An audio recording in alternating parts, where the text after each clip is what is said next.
પ્રેમના લીધે છે. અને હું કદાચ વાહેથી એન્ટ્રી કરું તો આજે મારા નાના નાના ભૂલકાઓ, જે બેનું, જે માતાઓ છે, એને લાગે ભાઈ એટલો મોટો થઈ ગયો આ. એટલે ખજૂરભાઈ ને ક્યારેય મોટું નથી થવું, તમારી હારે રહીને આગળ વધવું છે વાલાઓ. બાકી પૈસા ભેગા કરવાના થતા જ નથી હો.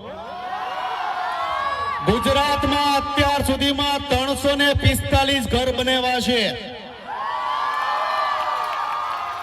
અને કલાકાર તરીકે કહું છું કે જ્યાં સુધી કામ કરતો રહીશ, ગરીબો માટે દોડતો રહીશ. મને ઘણા લોકો પૂછે કે ભાઈ ખજૂરભાઈ ને એટલો પ્રેમ લોકો શા માટે કરે છે? પણ જેને નો ખબર હોય એને કહી દઉં કે જ્યાં ઘર બનાવું છું ત્યાં જ રહું છું. એનું ઘર બનીને પૂજા